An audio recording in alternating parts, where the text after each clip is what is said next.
A good friend has recently shared that she's feeling tired, like really tired. Not I did not get enough sleep tired, but something deeper than that. She said she feels, and I'm quoting, as if I have lost my motivation. I call her brave because she's so clearly dedicated to her job and conducts herself with professionalism and kindness. She's a wonderful parent who cares for her children. And she's very responsible when it gets to her finance and health. She is not alone in feeling unmotivated. Millennial and Gen Z employees tell me that they feel uninspired at work. Some admit that they just don't care. Half of American employees are currently looking for a different job. Think about that.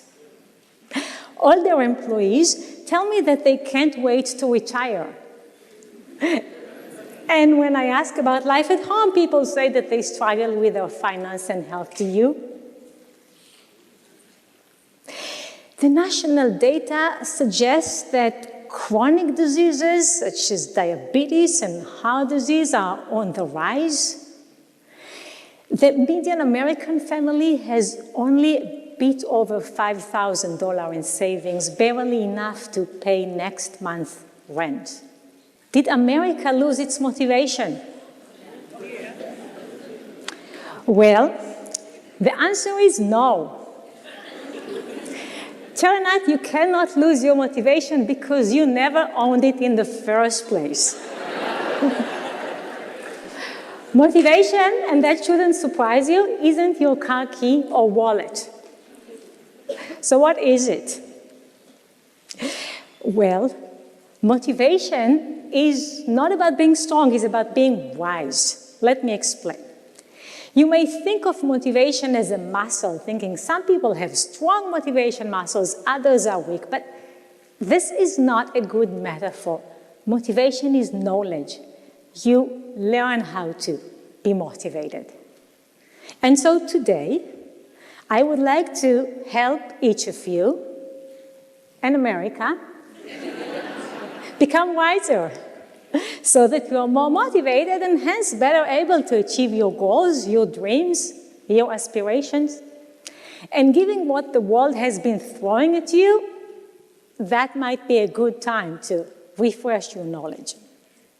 To be motivated, you either change the situation or the way you think about the situation. This is the science in one sentence. You change the circumstances or the way you think about the circumstances. So, if you want to be more physically active, there is no point in yelling at yourself. I yell at you should walk more. Instead, I got a puppy. She loves long walks. Your journey starts with setting a goal. My friend wanted to be motivated at work, so she identified a project she wanted to complete. That was a goal, and it's a good motivation strategy. Goals pull you. The problem, my friend identified a project she wished she had already completed, not something she was looking forward to doing. Have you ever set a goal you wish you had already completed but had less interest in actually completing? Most goals are abandoned because we want to be the person who has done it, not the person who is currently doing it. When we are excited about doing the work, we are intrinsically motivated. We care about the way almost as much as we are looking forward to the destination. In our research, we found that most goals are abandoned not because they are not important.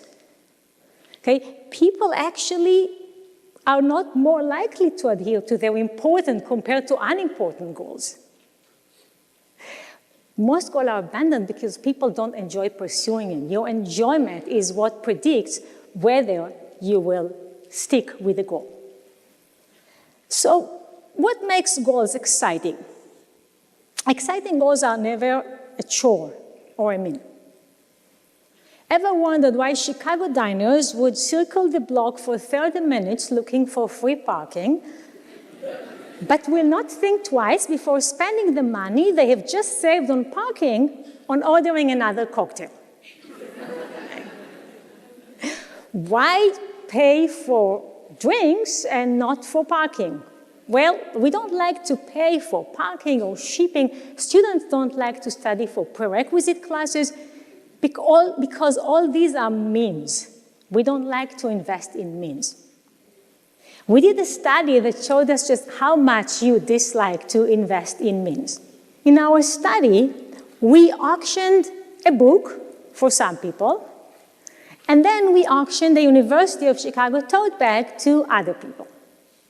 The average person was willing to pay $23 for the book, but only $12 for the tote bag. The catch, the tote bag contained the book. And people knew it. Why would the people that were bidding on a tote bag that contained a book be willing to pay less? Well, we don't like to invest in means. Okay, so you set a goal that is intrinsically motivated. You are excited about the way just as much as you want to reach the destination. A couple of weeks passed and you have not been doing much lately. It has now been 4 or 6 months and your motivation is on the decline. How do you sustain your motivation? How do you get from here to there? Well, motivation is going to be high when we just start on something and toward the end, but it will decline in the middle. We call it the middle problem. My friend might start her project with much enthusiasm, then her motivation will decline. Toward the deadline, it will pick up again. She will regain her motivation. A few years ago, we asked people who observed the Hanukkah holiday to let us know whether they were lighting the first candle on the first night, the second on the second night, the third night, so on, until the 8th night. As you can see, most people admitted to only lighting the candles on the first and last nights. They were procrastinating in the middle. The solution? Make middles short. A monthly exercise goal, a weekly exercise goal, even a daily exercise goal are easier because as the end is near, it is easier to stay motivated. If only Hanukkah was just 2 nights.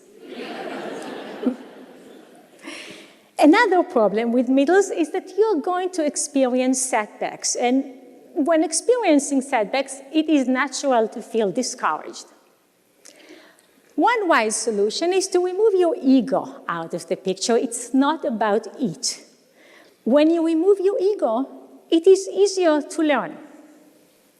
When I was helping my 10-year-old son win a video game, he awarded me the title, a failure expert. I love this title. Why am I a failure expert? Because I don't mind getting killed by virtual monsters. He doesn't mind seeing me getting beaten by virtual monsters. So we can both learn. At work, when you're not quite killing it, remove your ego and you will be better able to learn. Another solution is to seek discomfort, if only temporarily, instead of trying to avoid it. When you seek discomfort temporarily, you realize that you can grow yourself, that discomfort is a sign of growth. No pain, no gain is not just about the gym. It's a general, wise motivation strategy. Let me tell you about a study that we conducted with Chicago's beloved improvisation club, the Second City. We worked with their training center, which is where regular people like you and me go to learn improvisation. We were specifically interested in one exercise, give focus. In this exercise, one person gets the center of stage. Everybody else is frozen in place. Okay, this person is moving around, everybody else is watching. We invited some people to feel awkward and uncomfortable as they run through the exercise. Others in the control group were invited to develop their skills. Who was more daring, taking the stage for longer? Well, as you can see, it was the people that we invited to feel uncomfortable. In one wave of classes, asking people to feel uncomfortable doubled the time they took focus. Those people were also more daring. For example, they were dancing a little instead of just walking around. And they also reported they were growing themselves more compared to those in the control group. Okay, but here's the problem. You don't only have one goal. For my friend, the challenge was balancing between work and family. Now, if you have not experienced the work-family conflict, you either don't have a job or that you forgot that you also have a family. But it is wiser to think about these goals as balancing each other. When my friend realized that doing well at work makes her a better family member, she was more motivated and happier to do both. Think about your goals like dishes around the buffet table. You can create the perfect combination. It is colorful, delicious, well-balanced. Maybe you exercise on the way to work, and maybe you listen to an audiobook while you do that. Other combinations don't work very well. They might feel like a waffle covered with pasta sauce. If you try to study for the bar exam while talking to a friend and watching TV, this is distracting. You need to find the right combination. Some people might decide to pursue one goal at a time. This is unrealistic. At least sometimes you can't wait for retirement to start a family. So look for the right balance and harmony. Some goals, let's call them temptations, should take less room on your plate. However, instead of trying to push them out of mind, it might be wise to anticipate them in advance. When you anticipate all the alcohol that will be served here later today, you can better control your consumption. When I anticipate that my colleague is going to be upset, I can better control my emotion in a heated debate at work. When we anticipate temptations, we are less tempted when we get there. In one study, when we reminded employees of all the times they will be tempted to take office supply for personal use, they were less likely to do that compared to those in the control group. Anticipating temptations make you prepared and hence less tempted. All right, what about the person sitting next to you? Look at them for a second. I will be waiting here. How can that person help? Your friends, your family, and other people that you love are critical for your motivation. They are your lighthouse. And you are also important for them. Let me tell you a love story that resulted in 4 Nobel Prizes. When Marie met Pierre Curie, she did not only meet the love of her life.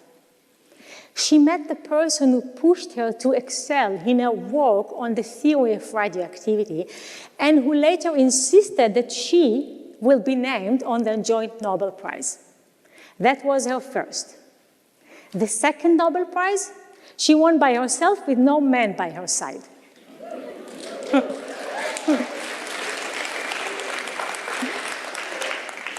The couple had 2 daughters, and they wanted them to excel. Their oldest, Irene, won a Nobel Prize with her husband, as was the tradition in the Curie family. Their youngest, even by far the most artistic person in the Curie family, married someone who won the Nobel Prize and excelled in many other ways. The Curie family did not only teach us about radioactivity, they taught us the importance of feeling supported and supporting others in pursuing goals. In your life, you walk with other people. Maybe together you take care of your pet.